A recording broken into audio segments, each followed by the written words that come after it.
Imaginez un pays minuscule, à peine visible sur une carte du Moyen-Orient, encerclé par des États hostiles, vivant dans la certitude que la prochaine guerre n'est qu'une question de temps.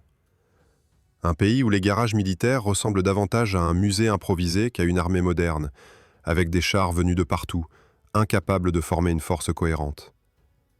C'est dans cette situation critique qu'Israël se retrouve au milieu des années 60, face à un choix qui semble insoluble et dont dépend littéralement sa survie. Lorsque l'État d'Israël naît en 1948, ses forces blindées sont tout sauf impressionnantes. Les premiers chars de la jeune armée sont des Renault 35 français et des Hotchkiss 39, des machines légères déjà obsolètes avant même le début de la Seconde Guerre mondiale. À ces engins dépassés s'ajoutent ensuite des Cromwell britanniques et des Sherman américains, récupérés par tous les moyens possibles. Certains sont achetés à des intermédiaires douteux, d'autres échangés, parfois simplement subtilisés dans des dépôts européens abandonnés. Pour les logisticiens israéliens, c'est un cauchemar permanent. Chaque char exige ses propres pièces, ses propres munitions, ses mécaniciens spécialisés. Ce n'est pas une force blindée, mais une collection hétéroclite, incapable de soutenir une guerre moderne. Au milieu des années 50, la situation s'améliore légèrement avec l'arrivée des AMX-13 français, plus récents et plus adaptés. Puis, au début des années 60, Israël reçoit environ 400 chars américains M48 et un nombre similaire de centurions britanniques. Sur le papier, cela ressemble enfin à une véritable armée blindée. En réalité, le problème demeure. Le parc reste disparate, coûteux à entretenir, dépendant de fournisseurs étrangers dont la loyauté n'est jamais garantie. Le commandement israélien comprend alors une chose essentielle. En cas de guerre majeure, cette dépendance pourrait devenir fatale. Deux options se présentent. Acheter à l'étranger un char moderne et standardiser enfin l'armée, ou tenter l'impensable et développer un char national. La seconde option semble presque absurde. Israël n'a jamais conçu de chars de combat. Son industrie fabrique des camions, pas des machines complexes de 60 tonnes. La voie la plus logique reste donc l'achat à l'étranger. Des discussions s'ouvrent avec plusieurs pays européens. Le Léopard ouest-allemand est évalué, mais son niveau de protection est jugé insuffisant pour un pays condamné à se battre sur son propre sol. Pour Israël, perdre un char est grave, mais perdre un équipage est une tragédie nationale. Le véritable espoir vient du Royaume-Uni. Le Chieftain britannique attire immédiatement l'attention par son blindage et son armement. En 1967, 2 exemplaires arrivent en Israël pour des essais complets. Les ingénieurs britanniques n'imaginent pas ce qui les attend. Dans le désert du Negev, les Chieftains sont traités sans la moindre indulgence. Ils franchissent des dunes à pleine vitesse, traversent des lits de rivières asséchées, roulent jour et nuit sous une chaleur dépassant les 40 degrés. Les moteurs tournent sans interruption, les suspensions encaissent des chocs pour lesquels elles n'ont jamais été conçues. Après quelques mois, les 2 chars sont littéralement épuisés. Londres doit en envoyer 2 autres. À l'automne 1968, ces nouveaux exemplaires subissent le même sort. Les Britanniques sont choqués. Les Israéliens, eux, ont obtenu ce qu'ils voulaient. Des données précieuses, une compréhension parfaite des limites de la machine et une certitude. Le Chieftain pourrait devenir leur char principal. Un accord semble à portée de main. Israël est prêt à passer une commande importante, avec des modifications adaptées au théâtre d'opération moyen-oriental. Pour l'industrie britannique, c'est un contrat colossal, synonyme de pièces détachées, de maintenance et de formation pour des années. Mais la décision finale ne dépend pas des industriels. Le Foreign Office intervient brutalement. Le gouvernement britannique bloque la vente, estimant qu'Israël est un État trop instable pour recevoir un armement offensif de cette ampleur. Pour Israël, c'est un choc violent. L'Allemagne est écartée, la France impose un embargo après la guerre des 6 jours, les États-Unis sont absorbés par le Vietnam et peu enclins à partager leurs technologies les plus récentes. Toutes les portes se ferment les unes après les autres. Il ne reste plus qu'une option. Construire un char national. Ce choix ressemble à un pari désespéré. Concevoir un char de combat moderne exige normalement des années de travail, des bureaux d'études gigantesques et une expérience accumulée sur plusieurs générations. Israël ne dispose ni du temps, ni des ressources, ni du savoir-faire. Mais il n'a plus le luxe d'hésiter. À la tête de ce projet impossible se trouve un homme dont le rôle sera décisif. Israël Thal n'est pas un général de bureau. Très jeune, il combat l'Africa Korps de Rommel en Afrique du Nord sous uniforme britannique. Il traverse ensuite toute la Seconde Guerre mondiale, puis participe à chaque conflit du jeune État israélien. Lorsqu'il lance le projet du futur char, Thal commande l'ensemble des forces blindées du pays. Son autorité est immense, tant au sein de l'armée que dans les cercles politiques. Il comprend mieux que quiconque ce que signifie perdre un équipage expérimenté dans une nation à la population limitée. Le 6 juin 1970, un rapport clé arrive sur les bureaux des ministères de la Défense et des Finances. Rédigé sous la direction de Thal, il conclut sans ambiguïté qu'Israël doit créer son propre char, pensé exclusivement pour ses guerres, son terrain et ses contraintes humaines. Là où un tel document mettrait habituellement des mois à être validé, la décision est prise en un temps record. En août de la même année, le gouvernement donne son feu vert. Le pari est lancé. À ce moment précis, personne ne peut encore imaginer ce que ce projet va réellement engendrer, ni à quel point il va bouleverser les règles classiques de la guerre blindée. Dès que le projet reçoit l'autorisation politique, le défi devient immédiatement concret et brutal. Il ne s'agit plus de débattre d'idées abstraites, mais de transformer une vision militaire en une machine réelle, capable de combattre et surtout de protéger des hommes. Israël Thal impose alors une règle fondamentale qui va guider chaque décision technique. Le futur char ne sera pas conçu autour du canon, ni autour de la vitesse, mais autour de la survie de l'équipage. Cette priorité absolue bouleverse toutes les habitudes du monde blindé. Dans la plupart des armées, un char est avant tout un système d'armes. On optimise le tir, la mobilité, la capacité à détruire l'ennemi avant d'être touché. Thal raisonne différemment. Israël est un pays à la population limitée. Chaque tankiste expérimenté représente des années d'entraînement et une valeur irremplaçable. Une machine détruite peut être remplacée. Un équipage perdu, beaucoup moins. Cette logique, simple en apparence, va conduire à des choix radicaux. Les premières réunions techniques réunissent des officiers, des ingénieurs et des industriels qui n'ont jamais travaillé ensemble sur un projet de cette ampleur. Il n'existe aucun héritage, aucun modèle national à améliorer. Tout doit être pensé depuis le début. Thal formule personnellement les exigences opérationnelles. Le char doit offrir une protection maximale à l'avant, là où les coups arrivent le plus souvent. Il doit être capable de combattre dans les déserts, sur des terrains rocheux, dans des zones montagneuses étroites. Il doit aussi pouvoir remplir des missions non conventionnelles, comme l'évacuation de blessés sous le feu. Ces exigences paraissent contradictoires. Plus de protection signifie plus de masse. Plus de masse réduit la mobilité. Ajouter des fonctions annexes complique la conception. Pourtant, l'équipe accepte ces contradictions comme un point de départ, pas comme un obstacle. L'idée centrale émerge rapidement. Si le moteur est l'un des éléments les plus massifs d'un char, pourquoi ne pas l'utiliser comme protection supplémentaire ? Cette réflexion va conduire à une décision presque hérétique pour l'époque. Placer le moteur à l'avant du char devient la pierre angulaire du projet. Dans les écoles militaires traditionnelles, un tel choix est presque un sacrilège. Le moteur à l'avant complique l'entretien, modifie l'équilibre de la machine et expose un élément vital aux tirs ennemis.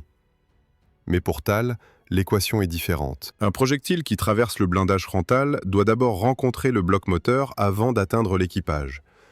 Même détruit, le moteur peut sauver des vies. Cette idée simple transforme la silhouette même du futur char. Le travail de conception démarre dans un climat d'urgence permanente.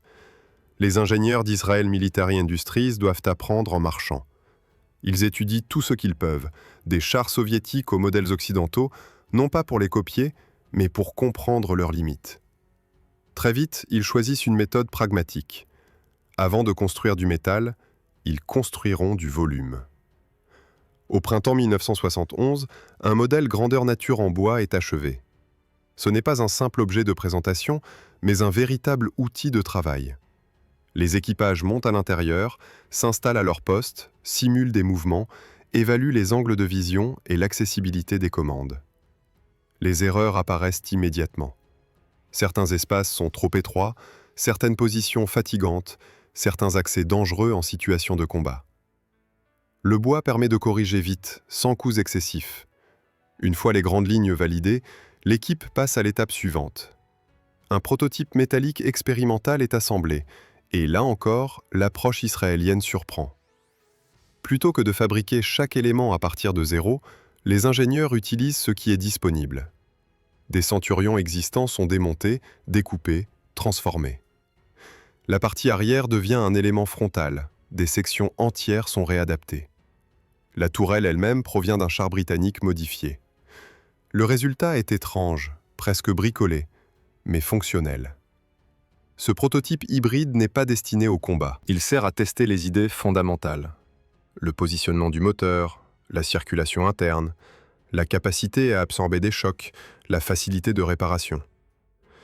Très vite, un problème majeur apparaît. La position initiale du conducteur, située derrière le groupe moteur, offre une visibilité catastrophique. Sur terrain accidenté, le conducteur avance presque à l'aveugle. Pour un char censé opérer dans des environnements complexes, c'est inacceptable. La solution impose une refonte partielle de la coque. Le poste du conducteur est déplacé sur le côté gauche, dans une cellule protégée indépendante. Cette modification entraîne une cascade de changements. Les trappes, les systèmes de transmission, la disposition interne doivent être repensés. Mais le résultat est clair. Le conducteur retrouve une vision correcte et une chance accrue de survie. À ce stade, le projet cesse d'être un simple concept expérimental. 2 véritables prototypes sont commandés. Leur construction révèle une autre faiblesse structurelle du pays. Israël ne possède pas encore les capacités industrielles pour produire des coques complètes de chars modernes. Certaines pièces doivent être commandées à l'étranger, ce qui complique la planification. Les délais s'allongent, notamment pour les tourelles, que les ingénieurs israéliens souhaitent désormais produire eux-mêmes. Pour ne pas bloquer les essais, une solution provisoire est adoptée. L'un des prototypes reçoit une tourelle américaine issue du M48. Le résultat est loin d'être élégant, mais il permet de lancer les tests sans attendre. À la fin de l'année 1974, les prototypes commencent leurs essais intensifs. Ils roulent, tirent, encaissent, sont réparés, puis renvoyés sur le terrain encore et encore. Ces essais ne cherchent pas la perfection, mais la résistance. Chaque panne est une leçon. Chaque fissure révèle une faiblesse à corriger. Lentement, une machine unique prend forme, façonnée non par des théories, mais par la réalité du terrain. Lorsque les essais intensifs s'achèvent, une vérité s'impose aux responsables militaires. Le futur char n'est plus un concept audacieux, mais une machine imparfaite qui fonctionne et qui peut être améliorée. À partir de ce moment, le défi change de nature. Il ne s'agit plus de prouver que l'idée est viable, mais de transformer un prototype exigeant en un véhicule capable d'être produit en série, entretenu par des unités de combat et déployé en temps de guerre. La décision de lancer la production est prise alors même que le développement n'est pas totalement achevé. Ce choix paraît risqué, mais il correspond à la réalité stratégique du pays. Israël ne peut pas se permettre d'attendre un char parfait. Il lui faut un char maintenant. Les ingénieurs continuent donc à modifier la machine pendant que les militaires réfléchissent à la manière de la produire à grande échelle. Un problème majeur apparaît immédiatement. Le commandement insiste pour que le char repose presque exclusivement sur des composants fabriqués à l'intérieur du pays. Dépendre de fournisseurs étrangers en période de tension permanente serait une erreur stratégique. Or, des centaines d'éléments nécessaires à un char moderne n'ont jamais été produits par l'industrie israélienne. Des entreprises civiles, parfois spécialisées dans des domaines sans rapport avec l'armement lourd, sont sollicitées et contraintes d'apprendre des technologies nouvelles dans des délais extrêmement courts. Pour centraliser l'assemblage final, un atelier spécial est aménagé sur une base militaire. Ce n'est pas une usine moderne au sens classique, mais un espace où chaque char est assemblé presque manuellement. Les premières coques arrivent, les pièces ne s'ajustent pas toujours correctement, certaines doivent être modifiées sur place. Les ouvriers et les ingénieurs travaillent ensemble, souvent jour et nuit, pour adapter chaque élément.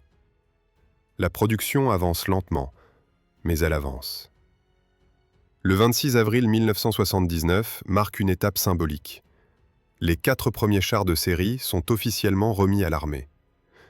3 années se sont écoulées depuis le lancement de la production, un délai énorme pour un pays habitué à l'urgence. Mais ce temps reflète une réalité plus profonde. Israël n'a pas seulement construit un char, il a créé une industrie lourde presque à partir de rien. Quelques mois plus tard, la machine reçoit son nom officiel, Merkava, un mot hébreu signifiant char ou char de guerre ancien, mais chargé d'une forte dimension symbolique. Ce nom n'est pas choisi au hasard. Il évoque une plateforme robuste, protectrice, conçue pour transporter des hommes au cœur du danger. En 1979, le Merkava entre officiellement en service dans les unités blindées. La montée en cadence commence prudemment. Les premiers mois, seuls quelques chars quittent l'atelier chaque mois. Puis, le rythme s'accélère. 10 machines mensuelles deviennent la norme, parfois davantage. À l'aube des années 80, plusieurs dizaines de Merkava sont déjà déployés. Les équipages découvrent un char très différent de ceux qu'ils connaissaient jusque-là. La formation des tankistes révèle rapidement les particularités de la nouvelle machine. La visibilité depuis le poste de conduite est inhabituelle. La masse à l'avant modifie la sensation de conduite. Le comportement sur terrain accidenté surprend, parfois déstabilise. Mais un point fait l'unanimité. Le sentiment de sécurité est sans comparaison avec les chars précédemment utilisés. Les équipages parlent d'une impression d'isolement, comme s'ils étaient enveloppés par la machine.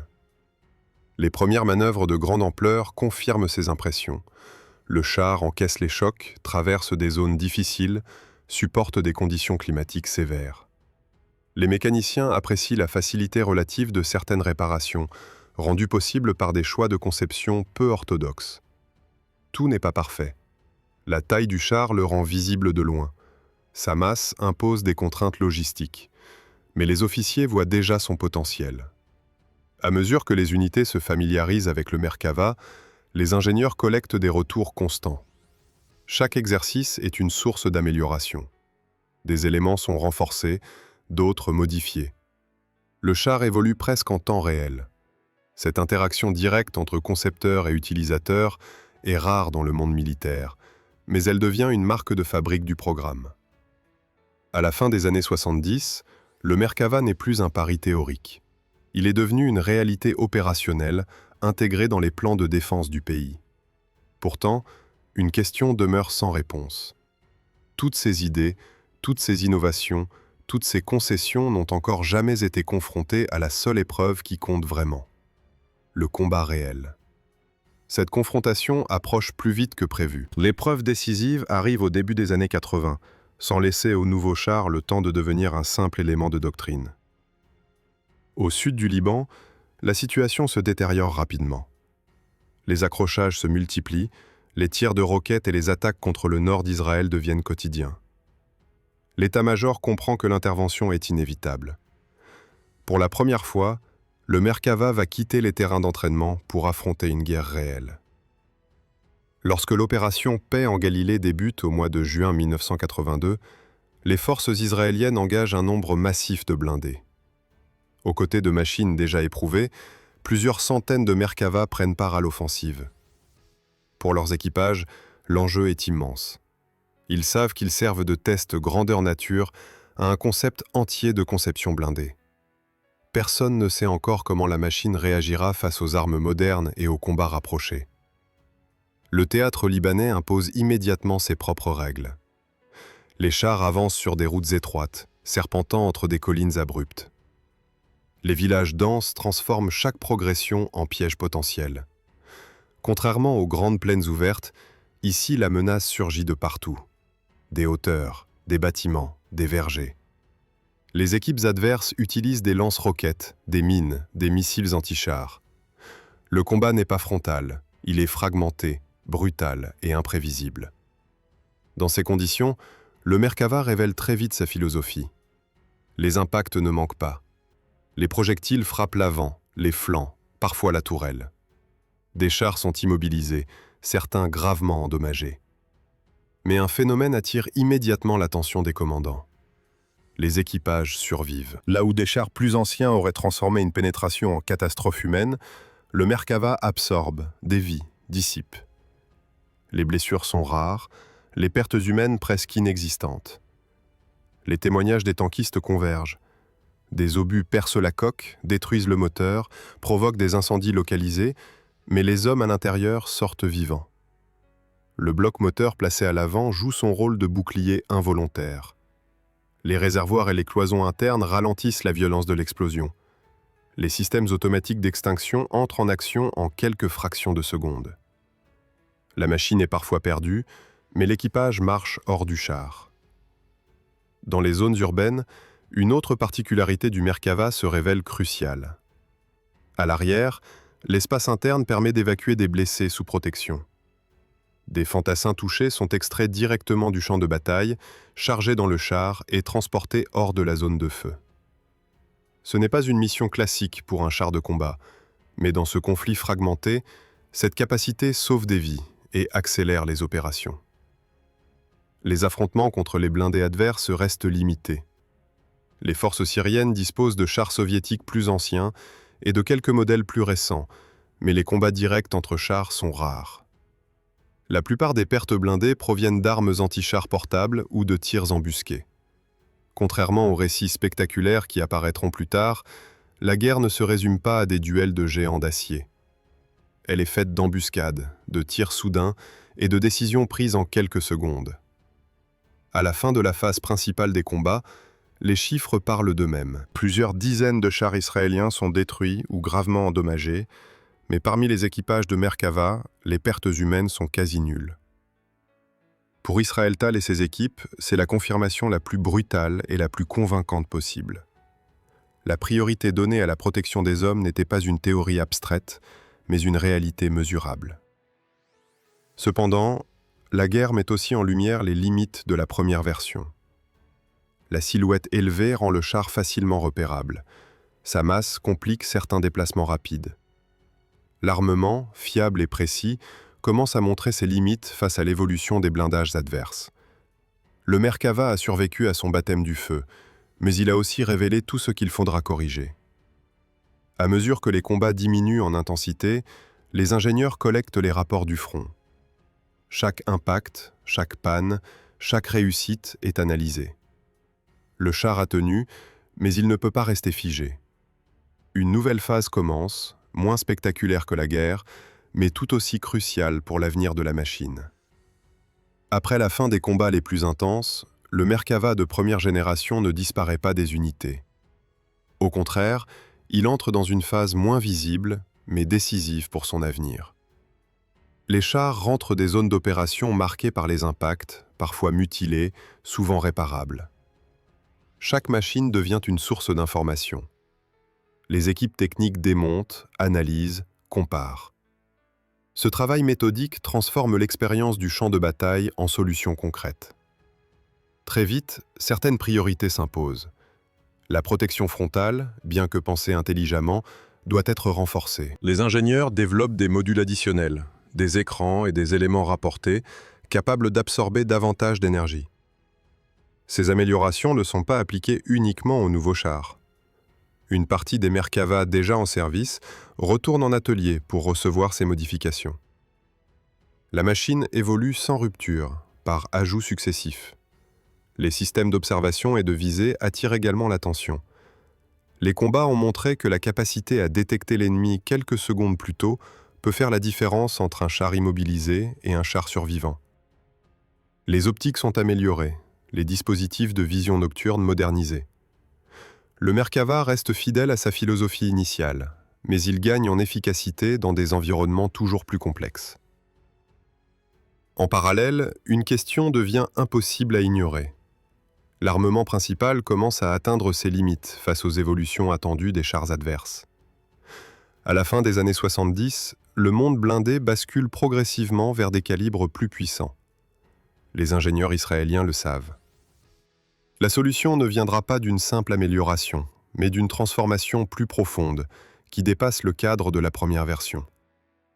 Ainsi, tandis que les Merkava Mk1 continuent de servir, un nouveau développement progresse en coulisses.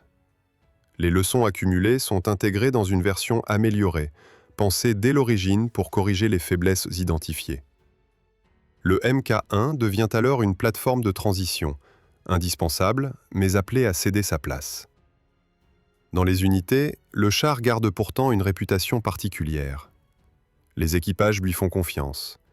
Ils connaissent ses défauts, mais ils savent aussi ce qu'il leur a déjà permis d'éviter. Cette relation entre l'homme et la machine n'est pas abstraite. Elle se construit sur des expériences vécues, sur des situations où le char a tenu alors que tout semblait perdu. Pour beaucoup de tankistes, le Merkava Mk1 n'est pas seulement un matériel, mais une assurance silencieuse. Au fil des années 80, la proportion de Mk1 diminue progressivement. Les versions plus récentes prennent le relais dans les unités de première ligne. Les premiers modèles sont déplacés vers des rôles secondaires, puis retirés des formations actives. Ce retrait ne se fait pas dans l'urgence, mais dans une continuité maîtrisée. Le char a rempli sa mission. Il a permis à une industrie naissante de franchir un seuil critique et à une armée de disposer enfin d'un outil pensé pour ses réalités propres. Lorsque les derniers Merkava Mk1 quittent le service opérationnel, ils laissent derrière eux bien plus qu'un simple numéro de version. Ils marquent la fin d'une époque où tout restait à inventer. À partir de cette base, chaque génération suivante ira plus loin, plus lourdement armée, mieux protégée, mais toujours fidèle à l'idée initiale qui a donné naissance au projet. Le pari pris dans l'urgence, au moment où plus personne ne voulait vendre de chars, n'était pas un geste désespéré. C'était un choix structurant. Une décision qui a redéfini la manière dont un pays concevait la guerre blindée et la place de l'homme à l'intérieur de la machine. Le Merkava Mk1 s'efface alors discrètement, remplacé par des descendants plus modernes, laissant derrière lui une trace invisible mais déterminante dans chaque boulon, chaque cloison et chaque décision technique qui suivra. Si cette histoire vous a intéressé, laissez un like, écrivez votre avis en commentaire et abonnez-vous à la chaîne pour ne pas manquer les prochains récits consacrés aux machines de guerre les plus fascinantes de l'histoire.